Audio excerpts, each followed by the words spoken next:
Hello everyone, welcome to the Manula classes in the session of Daily News Analysis. Today is 6th of August 2024. I am Naresh Sharma and going to discuss with you the current affairs of the day. First of all, we are going to have some questions of the current affairs and I hope that you should note down these questions. When such kind of questions appear in your examinations, then you may feel some kind of confusion. Then so you should note down the special questions so you can revise easily. So the question number 1 is, what is the main purpose of Virasat? This is an expo being conducted by the Ministry of Textiles और ये एक expo है जिसमें textile के बने हुए products, specially जो लोग अपने हाथों से बनाते हैं, हैंडीक्राफ्ट के प्रोडक्ट्स होते हैं, उनके लिए एक एक्सपो है. सो किस लिए है ये?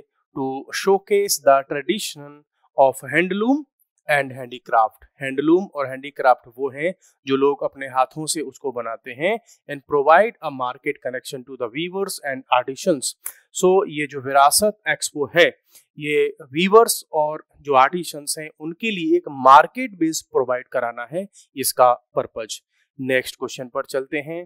Under which government entity the Virasat handloom expo being organised? So this expo is being organized under the Ministry of Textiles. Next question की तरफ हम चलते हैं. Recently Yamini Krishnamurthy died at the age of 83. इनकी डेथ हो गई 83 की एज पर. तो जरा देख लेते हैं, इनका फेस देख लेते हैं. वो इसी ये महिला है और वर्ल्ड फेमस रही है ये, और किसके लिए? सो अभी आपको मैं यहाँ पे बता देता हूँ कि he has been famous for Bharatanatyam के लिए. So you know Bharatanatyam India के क्लासिकल डांसेस में काउंट होता है और इनकी रिसेंटली डेथ हुई है. इन्होंने भरतनाट्यम को वर्ल्ड के लेवल पर पहुंचाने में बहुत अपना जो है रोल प्ले किया, कंट्रीब्यूशन किया. सो अभी इनकी कुछ ही टाइम पहले डेथ हुई है रिसेंटली. सो इसलिए ये न्यूज में है. ऐसे क्वेश्चंस पर्सनैलिटी से रिलेटेड जो क्वेश्चंस होते हैं वो आ जाते हैं. अब देखो यहाँ से और कौन कौन से क्वेश्चंस फ्रेम हो सकते हैं. वो क्वेश्चंस हो सकते हैं कि कृष्णमूर्ति, यामिनी कृष्णमूर्ति ये किस प्रोफेशन से जुड़ी हुई थी? तो ये भरतनाट्यम से अटैच्ड थी. इनको कौन कौन से अवार्ड मिले थे? तो देखो, एक तो इनको संगीत नाटक अकेडमी अवार्ड इनको मिला था. दूसरा रिसेंटली इनको पद्म विभूषण भी मिल चुका है 2016 में. यू नो कि पद्म विभूषण उनको मिलता है जिनको पहले पद्मश्री या पद्म भूषण मिल चुका होता है. तो देखो 3-4 पॉइंट आपके यहाँ पर हो गए. और क्वेश्चन आपके लिए यहाँ हो जाता है भरतनाट्यम के रिगार्डिंग में. So Bharatanatyam is an Indian classical dance. कैसा डांस है ये? क्लासिकल डांस है. कहाँ ओरिजिनेशन है इसका? So it was originated in Tamil Nadu और इसका जो ओरिजिनेशन है वो 2000 ईयर्स ओल्ड है, तब से ये चला आ रहा है. इसकी अगर हम इंडिकेशन की बात करें तो भरत मुनि एक राइटर हुए, थिंकर हुए, जिन्होंने इन म्यूजिक या डांस इन पर बहुत कुछ लिखा. मीन्स एंशिएंट इंडिया में इन्होंने एक बुक लिखी थी जिसका नाम था नाट्य शास्त्र, जिसमें जो एक्टिंग है उसको लेकर के बहुत कुछ इन्होंने लिखा है. तो आज का जो भरतनाट्यम है उसके इंडिकेशंस हमें भरत मुनि के नाट्य शास्त्र में भी देखने को मिलते हैं. नेक्स्ट क्वेश्चन हमारे पास में है exercise pitch black. Pitch black अभी इसको न्यूज में देखा गया, ये कंडक्ट हुई है और इंडियन एयरफोर्स ने भी इसमें पार्टिसिपेट किया था. सो ये होती है डार्विन, एक प्लेस है ऑस्ट्रेलिया में. यहाँ पर इस एक्सरसाइज को कंडक्ट किया गया. कहाँ पर? ऑस्ट्रेलिया में. सो ऐसी एक्सरसाइजेस के ये नेम पूछ लिए जाते हैं कि किस कंट्री ने इसको ऑर्गेनाइज किया. तो ऑस्ट्रेलिया ने इसको ऑर्गेनाइज किया. और ये कैसी एक्सरसाइज है? एयरफोर्स की एक्सरसाइज है ये. ठीक है, इंडियन एयरफोर्स ने भी इसमें पार्टिसिपेट किया. ये एक तो कैसी है? बाय एनुअल है. इट मींस 2 इयर्स में 1 टाइम होती है और मल्टीनेशनल एक्सरसाइज है. मींस ये ऐसा नहीं है कि केवल बाय लिटरल एक्सरसाइज हो, 2 ही कंट्री पार्टिसिपेट करते हो. ये मल्टी लिटरल एक्सरसाइज है. जो मल्टीपल कंट्रीज हैं वो इसमें पार्टिसिपेट करते हैं, उनकी एयरफोर्स इसमें पार्टिसिपेट करती है. ये हो गए आज के लिए हमारे पास में एमसीक्यू क्वेश्चंस. अब हम आ जाते हैं आज के करंट अफेयर्स पर. अभी आने वाले टाइम में बहुत लंबे टाइम तक आई होप के जो बांग्लादेश का इशू है वही न्यूज में छाया रहेगा। तो एक एक करके हम बांग्लादेश के रिगार्डिंग में बहुत सारे पॉइंट्स को क्लियर करेंगे। देखो, अगर हम बांग्लादेश के मैप की बात करें, चलो मैं पहले आपको थोड़ा सा इसका बैकग्राउंड बता देता हूं, बिकॉज आज बांग्लादेश से एसोसिएटेड कई सारे न्यूज हैं, सो उनको हम धीरे धीरे डिस्कस करेंगे। सबसे पहले हम देख लेते हैं कि एक्चुअल में अभी ऐसा क्या हुआ है। बांग्लादेश में बहुत समय से मूवमेंट चल रहे थे और वहाँ की जो पीएम थी शेख हसीना, वो रिजाइन देकर के बांग्लादेश से उनको भागना पड़ गया।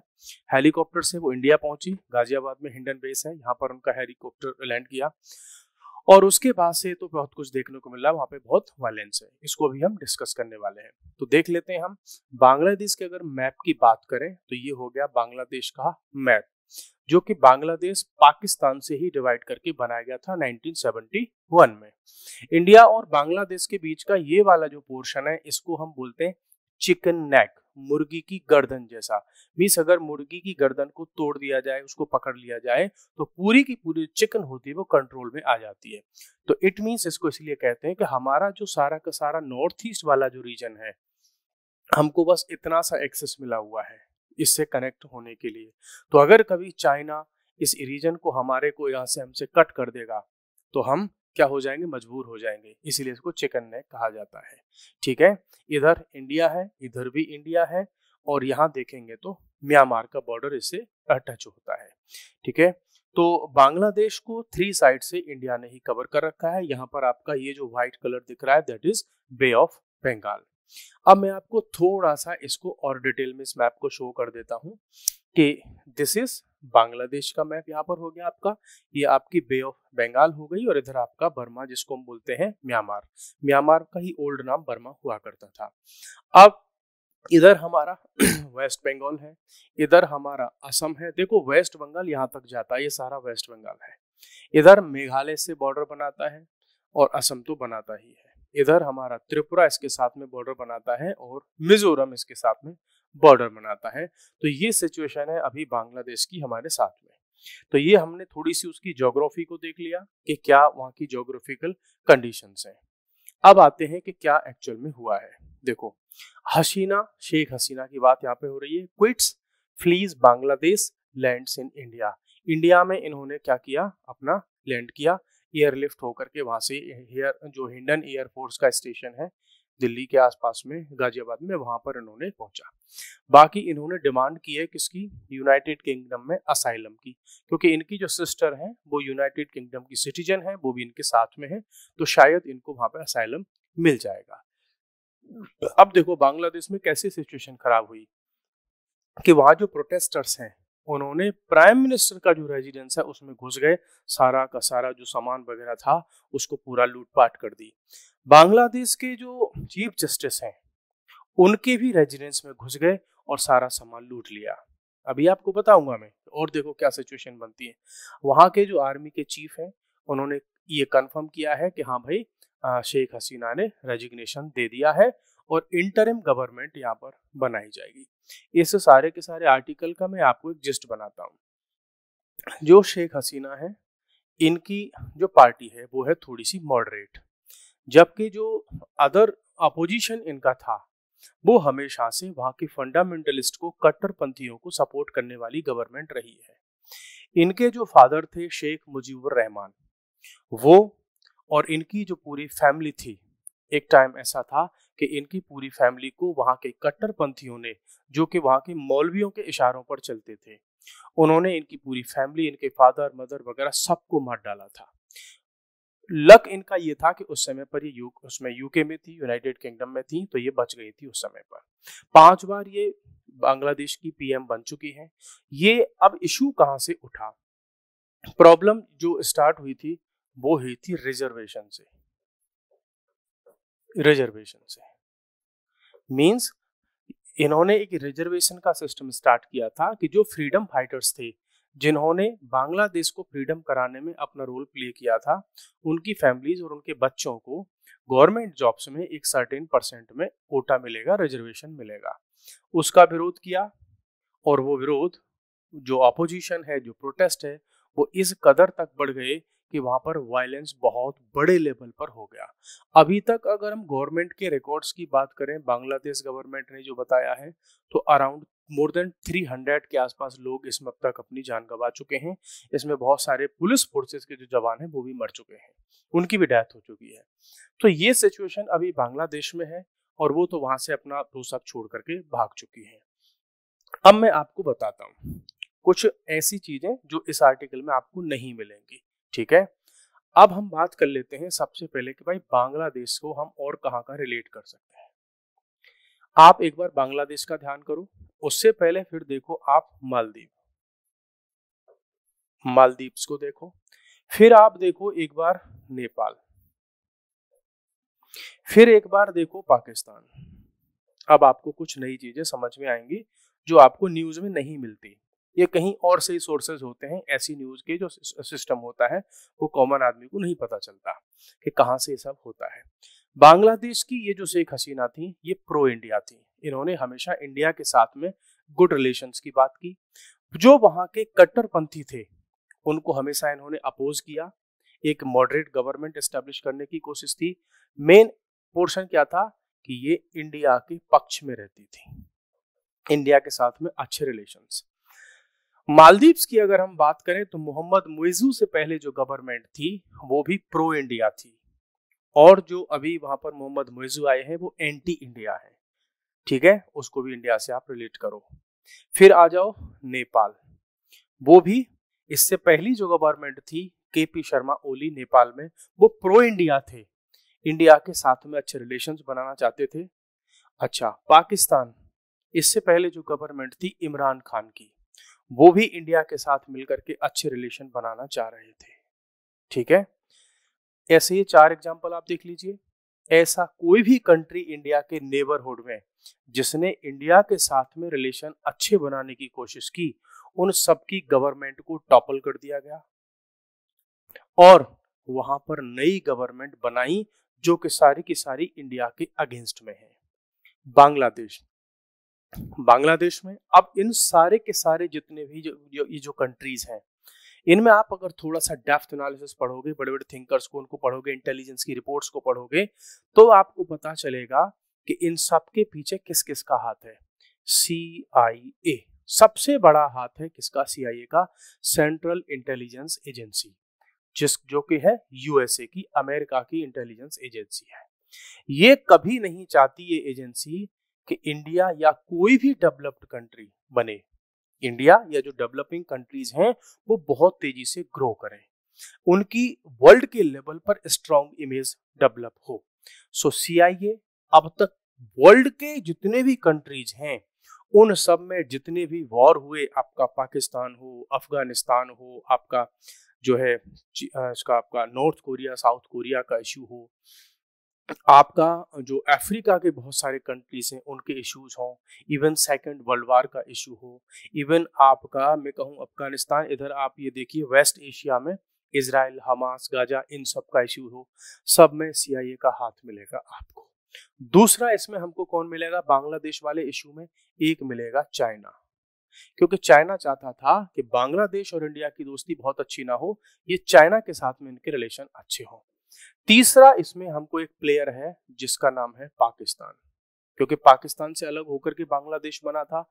तो जो इनकी अपोजिशन वाली पार्टी है खालिदा जिया, जिनका नाम है खालिदा जिया बेगम, उनको समर्थन करती है पाकिस्तान की ISI, और उन सब ने मिलकर कट्टरपंथियों को सपोर्ट किया। और वहां पर उन्होंने क्या डेवलप किया? एक ऐसा प्रोटेस्ट, तो नाम है उसका, कोटा तो उसका नाम है, एक्चुअल में वहां उनकी देख लिया ना, पता चल गया गवर्नमेंट को, उनकी PM को भी जान पर बनाई, उनको वहां से जान बचा करके भागना पड़ा। तो ये एक्चुअल में सिचुएशन है, यही मालदीव में रही, यही नेपाल में रही, पाकिस्तान में रही। सो ये जो कंट्रीज हैं, आपका चाइना, आपका पाकिस्तान, आपका USA, इनकी जो इंटेलिजेंस एजेंसीज हैं ये सारे के सारे सिस्टम तैयार करती हैं, उनको फंडिंग करती हैं। और वहां पर जिसको देखो, एक वर्ड शायद आपने नहीं सुना होगा, उस वर्ड का नाम है इंफॉर्मेशन वॉरफेयर। देखो अब वो जमाना गया कि जब आपको गन्स, राइफल्स, ग्रेनेड्स उनके थ्रू लड़ाइयाँ लड़ते थे, अब लड़ाइयाँ लड़ी जाती हैं इंफॉर्मेशन वार के थ्रू, मिस इन्फॉर्मेशन को फैला करके, र्यूमर फैला करके, और कंट्रीज में गवर्नमेंट तक को चेंज कर दिया जाता है इस इंफॉर्मेशन वारफेयर के थ्रू। तो जो सोशल मीडिया डेवलप हुआ है रिसेंट ईयर्स में, वो केवल इतना नहीं है कि बस उस पर हम कमेंट्स लिख लेते हैं, नहीं, सोशल मीडिया के थ्रू अब किसी भी कंट्री की सोसाइटी के माइंड को कंट्रोल किया जाता है उसके थ्रू। बड़ी बड़ी कंपनीज काम करती हैं उसके पीछे। नेक्स्ट एक छोटी सी न्यूज है, बस आपके लिए थोड़ा जानने के लिए, कि ये बाबा की बात हो रही है कि शेप शिफ्टिंग बाबा। देखो, ये एक पर्सन था, नाम था इसका चलपति राव, ठीक है। ये क्या करता था, पहले एसबीआई में ये क्लर्क वगैरह था। 50 लाख रुपए का इसने वहां पे फ्रॉड किया और वहां से गायब हो गया, ठीक है। इसने अपने इतने सारे फॉर्मेट, अपनी आइडेंटिटी चेंज की, कभी बाबा बन गया, कभी जो है रिकवरी एजेंट बन गया, कभी टीचर बन गया, कभी स्टूडेंट बन गया, कभी लॉ रिसर्चर बन गया, कभी जर्नलिस्ट बन गया। तो इस 50 लाख के लिए ये भागता फिर रहा था। अब जाकर के सीबीआई ने इसको अरेस्ट किया है। इसने अपनी वाइफ के साथ मिलकर के ये भी कराया कि जो है मिसिंग पर्सन की एक रिपोर्ट एफआईआर करवाई, और खुद को डेड भी डिक्लेयर करवाने के लिए इसने कोशिश की अपनी वाइफ के साथ में मिलकर के, लेकिन अल्टीमेटली ये पकड़ा गया।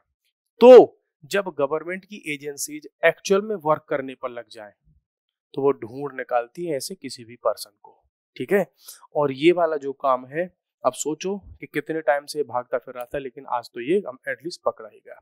High court upholds Delhi CM's arrest in excise case, says CBI has no malice. High court ने, दिल्ली हाई कोर्ट ने भी क्लियर कर दिया कि ठीक है, सीबीआई ने जो इनको अरेस्ट किया है ये कोई टेक्निकली रॉन्ग नहीं है, और सीबीआई का ऐसा भी कुछ नहीं है कि सीबीआई इनके अगेंस्ट में मालाफाइड इंटेंशन से वर्क कर रही हो। तो देखो, पॉलिटिशियंस कोई भी हो, जब ये मीडिया में आकर के कुछ बात बोलते हैं तो इनका सीधा मतलब होता है पब्लिक को इन्फ्लुएंस करना, पब्लिक में अपनी इमेज को ठीक बनाना। अगर कोई ठीक है, कोई पॉलिटिशियन ठीक है, तो वो अपनी इनोसेंसी, अपनी जो मीन्स कि इन पर भाई इन्होंने कोई गलत काम नहीं किया है, उसको कोर्ट में ये प्रूफ करें। जनता को तो पता नहीं होता लॉ वगैरह सब क्या होता है, उसकी क्या कितने सारे उसके एस्पेक्ट्स होते हैं, तो जनता को तो बड़ी आसानी से उल्लू बना लेते हैं, लेकिन कोर्ट को बनाओ, वहां से फिर आप बिल लो, तब पता चलेगा। बांग्लादेश से फिर से हम पहुंच जाते हैं। तो अभी तक इंडिया ने तो इस पर साइलेंस बना रखा है कि क्या इंडिया का इस पर जो है अपना स्टैंड होगा, मींस ये जो शेख हसीना है उनके पक्ष में, या जो नई गवर्नमेंट बनेगी उसके पक्ष में। अब देखो, गवर्नमेंट की केवल बात कही है वहां के आर्मी चीफ ने कि हम इंटरिम गवर्नमेंट बनाएंगे, तब तक तो यूएसए की जो गवर्नमेंट है वहां से स्टेटमेंट्स आना स्टार्ट हो गए कि हम वेलकम करते हैं उसका गवर्नमेंट का, नई गवर्नमेंट का। जबकि शेख हसीना की जो गवर्नमेंट है वो इलेक्टेड गवर्नमेंट है, और जो अपोजिशन वाली पार्टी थी उसके पास तो उन्होंने तो इलेक्शन को ही बाइकआउट कर दिया था। उनकी गवर्नमेंट को बनाने के लिए अमेरिका साथ उनके आगे खड़ा हो गया एक्चुअल में। और मैं आपको थोड़ा डीप ले चलता हूँ। बांग्लादेश और उसके आसपास का जो इंडिया का रीजन है, जिसमें आपका मिजोरम, नागालैंड, त्रिपुरा, मेघालय, इन कई सारे रीजन्स को मिला करके जो अमेरिकन CIA है वो एक नया कंट्री खड़ा करना चाहती है, ठीक है। उसके अभी मैं कभी फिर बाद में आपको डिटेल में डिस्कस करूंगा। एक्चुअल में उनको ये बड़े प्लान्स हैं कि एक नया कंट्री ही क्रिएट किया जाए जो इंडिया, चाइना इन दोनों के बीच में हो, और अमेरिकन जो इंटरेस्ट हैं उनको फुलफिल कर सके, अमेरिका का एक एजेंट बन करके रह सके। जैसे अमेरिका ने बहुत लंबे समय तक पाकिस्तान को एक अपना एजेंट बना करके यूज किया, इजराइल को अपना एजेंट बनाकर यूज किया, अफगानिस्तान को अपना एजेंट बना करके यूज किया, वही तरीके से वो इस रीजन में भी अपना एक एजेंट चाहता है और नया कंट्री क्रिएट करवाना चाहता है। नेक्स्ट आ जाते हैं, extra personnel have been deployed along the border, says BSF। तो इंडिया और बांग्लादेश इसके बॉर्डर पर BSF की सिक्योरिटी है ना, बॉर्डर सिक्योरिटी फोर्स। ये कहाँ कहाँ ड्यूटी करती है? एक तो इंडिया और पाकिस्तान के बॉर्डर पर इसकी ड्यूटी होती है, और एक इंडिया और बांग्लादेश के बॉर्डर पर इसकी ड्यूटी होती है। बाकी जो इंडिया का बॉर्डर चाइना के साथ मिला है, वहां पर इंडिया और ITBP की जो है पोस्टिंग होती है, इंडिया और तिब्बत वाले बॉर्डर पर, ठीक है। सो अभी BSF ने ये कहा है कि इंडिया, क्योंकि बांग्लादेश में ऐसा जो इश्यू हुआ है उससे हमने वहां पर अपना डिप्लोमेट बढ़ा दिया है। आप थोड़ा सा रिकॉल करेंगे तो आपको पता लगेगा कि जब 1971 में बांग्लादेश में, स्पेशली उस समय तो ये ईस्ट पाकिस्तान था, वहां पर जब वायलेंस हुआ, वहां पर उनका इंडिपेंडेंस मूवमेंट चला, तो बांग्लादेश से करोड़ों की संख्या में लोग इंडिया की तरफ भाग करके आ गए थे। और उससे इंडिया में लॉ एंड ऑर्डर की और बहुत सारी सिचुएशन ऐसी क्रिएट हो गई कि आज जो इंडिया का नॉर्थ ईस्ट है, आज भी हम उसकी पॉपुलेशन, उसकी डेमोग्राफी, वहां की प्रॉब्लम्स को सॉल्व नहीं कर पाए। क्यों? कि जो बांग्लादेश से भाग करके लोग आए थे, बाद में कुछ म्यांमार से भी लोग कर भाग करके आए, और वहां के लोकल पीपल के साथ में उनके कल्चरल क्लैशेस स्टार्ट हो गए, जो कि आज तक कंटिन्यूअस है। तो अब बीएसएफ ने वहां पर अपनी जो पर्सनल है वो ज़्यादा डिप्लॉय किए हैं, जिससे कि वहां से ऐसा कोई सिचुएशन बने तो उसको कंट्रोल कर पाए। Bangladesh iron lady falls from grace, इसके कुछ पॉइंट मैंने आपको पहले भी बता दिए हैं। ये जो है ग्रेजुएशन उन्होंने की है, यूके से पढ़ी हुई है ये, है ना। और अपोजिशन में इनके खालिदा जिया हैं। 1947 में इनका जन्म हुआ था। 1971 में जब इनके जो पिता थे शेख मुजीबुर रहमान, ठीक है, ये वहाँ के पीएम बने थे, और इनके जो हस्बैंड भी पीएम रहे, उनकी विधवा है, ये विडो है। लेकिन अल्टीमेटली इन्होंने बहुत सारे ऐसे काम किए वहाँ की इकोनॉमी के लिए, वहाँ के एजुकेशन के लिए, जो कि कट्टरपंथियों को पसंद नहीं आए। मैं आपको एक एग्जांपल और देता हूँ, किसका? ईरान का। ईरान आज से 50 इयर्स पहले उतनी ही ओपन सोसाइटी थी जैसी आप ब्रिटेन में देखोगे, यूएसए में देखोगे, कनाडा में देखोगे, कि अपनी पसंद के कपड़े वगैरह सब पहन करके। लेकिन वहां के जो कट्टरपंथी थे वो गवर्नमेंट नहीं बना पा रहे थे। उन्होंने फिर क्या किया कि वहां के रिलीजन को यूज किया, और ये लोगों को, वो जो वहां के जो मौलवी थे, वहां के जो इस्लामिक स्कॉलर सो कॉल्ड थे, उनको यूज किया और जनता को ये समझाया कि हमको अपने कंट्री में, ईरान में, इस्लामिक शरीयत को लागू करना है, इसलिए हमें आप सत्ता में लेकर के आओ। और 50 इयर्स के टाइम में सोसाइटी इतनी चेंज हो गई कि वहां पर ईरान में आज महिलाएं अकेले कोई मार्केट नहीं जा सकती, स्कूल नहीं जा सकते आप, वहां पर महिलाएं पार्क नहीं जा सकती, महिलाएं जो है आपकी जिम नहीं जा सकती, कोई स्पोर्ट्स एक्टिविटी नहीं कर सकती, 5वीं या बेसिक एजुकेशन से ज़्यादा नहीं जा सकती। आपकी अगर वो उन्होंने बुर्का पहना हुआ है, उंगली का एक अंग, इतना सा भी अंग अगर आपका दिख रहा है, तो वहाँ की जो पुलिस है वो किस लिए, कौन सी पुलिस? नॉर्मल वाली पुलिस नहीं, वो पुलिस शरीयत वाली पुलिस है, कि आपने इस्लाम के अकॉर्डिंग आपने बुर्का को इतनी उंगली दिख रही थी, आपको अरेस्ट कर लिया जाएगा। तो इतनी सोसाइटी को चेंज कर दिया धर्म के नाम पर वहां पर। और अल्टीमेटली किसका फायदा हुआ उसमें? जो आज वहां के उन ईरान के जो हाईएस्ट लीडर हैं, अयतुल्ला खमेनी, वो इस समय वहां पर लीडर बने हुए हैं, और वो चाहते हैं कि यही कट्टरपंथी जो सिस्टम है चलता रहे। आज ईरान की वजह से पूरे मिडिल ईस्ट में धर्म के नाम पर इतना सारा जो खून बह रहा है, ब्लड बाथ जो हो रहा है, उसमें ईरान बहुत बड़ा रोल प्ले करता है। हमास उसी का डेवलप किया हुआ है, हिजबुल्ला उसी का डेवलप किया हुआ है, हूथी टेररिस्ट जो हैं वो इसी के डेवलप किए हुए हैं। तो सब मिलकर के धर्म के नाम पर भी युद्ध कर रहे हैं। सो वैसी ही सिचुएशन हमको डेवलप होती हुई दिख रही है, कहाँ पे? बांग्लादेश में। तो कोई भी कंट्री जो कट्टरपंथियों को, वायलेंस को बहुत ज्यादा सपोर्ट करेगा, वहां की सिचुएशन कभी न कभी वैसी ही डेवलप हो जाती है। फिर है student protest that brought down the reign of Hasina. तो मैं जो भी बात कर रहा था कि शेख हसीना जो थी, इनके अगेंस्ट में जो प्रोटेस्ट था वो स्टूडेंट प्रोटेस्ट का उसका नाम दिया गया। और डिमांड क्या थी कि जो रेजिग्नेशन, जो रिजर्वेशन दिया गया है फ्रीडम फाइटर्स के, उनको बच्चों को, इंडिया में भी मिलता है फ्रीडम फाइटर्स को और उनके बच्चों को जो है कुछ रिजर्वेशन, उसके अगेंस्ट में इन्होंने मूवमेंट खड़ा किया। और वो मूवमेंट इतना इन्होंने आगे बढ़ा लिया कि वहां की जुडिशरी उस पर अटैक हो गए, प्राइम मिनिस्टर को भी जान बचा करके भागनी पड़ी।